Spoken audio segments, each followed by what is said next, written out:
Hi everybody, welcome to week 3 of our Multicultural Teams class.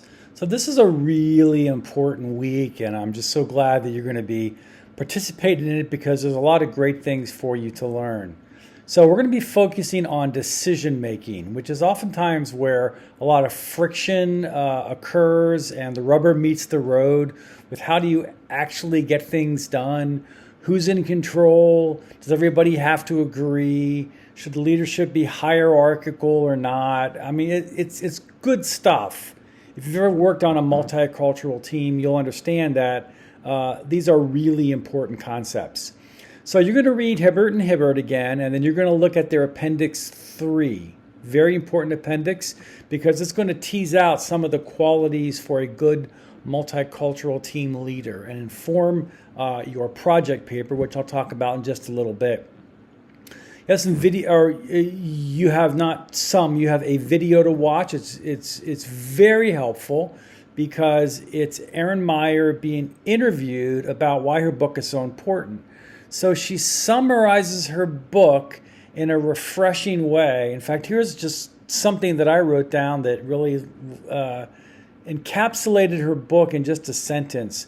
Her book is really about decoding different cultures and then bridging how those cultures can interact together and that they can have an approach that will facilitate functionality and even excellence.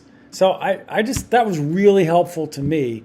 And so I hope that you have your notepad out when you listen to the video because she's a very engaging communicator. She's an expert at this, obviously. But there's some good things that you can learn. Okay. There's a really good article also by Stetzer on multicultural teams that are basically church planting teams.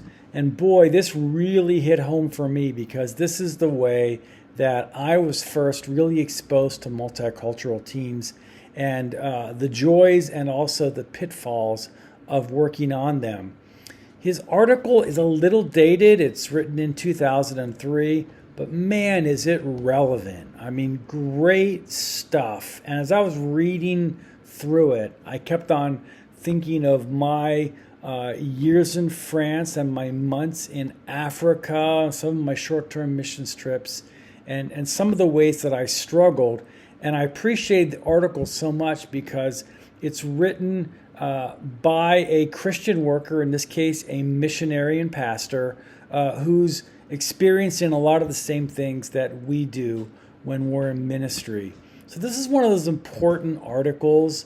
I say it's one of those that you want to copy as a PDF and put somewhere in a file, especially if you're trying to encourage a missionary who's a part of your church or if you yourself are working on a cross-cultural team, because you'll find that you have a friend and an ally in Ed Stetzer.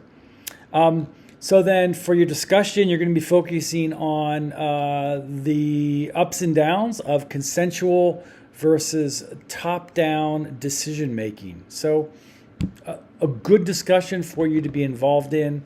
And I know that I have over the years, even in my culture of central Pennsylvania, I've become so much more consensual because that's been baked into the recipe for success in American church culture.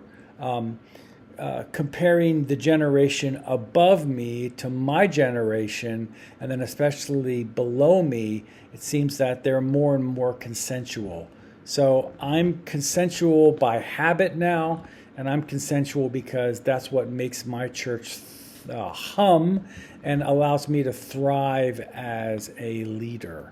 And I've been thinking about that a lot, and in my church right now, things are going really well, and one of the common compliments I hear is that people feel like they're released and they're freed up to be in ministry, and I'm not always looking over their shoulder. So anyway, that's just something to think about because a lot of us aren't going to end up overseas, but this information can help us in our own context especially as we're working in a culture that's dominantly North American, and we're working with people who are from different cultures. So, food for thought. And then finally, you're going to be writing your paper about the qualities of a good multicultural team leader. Please, I beg of you, use the rubric. Remember, that's the way I'm contractually obligated to grade you. So write to the rubric. It'll really help you out with your grade, and it'll help me out as I try and grade things. All right? Hey, may the Lord bless you. Don't be a stranger. You need something, give me a call. I love to talk to you guys on the phone, and we can work things out together. Okay, may the Lord bless you. Have a great week. Take care.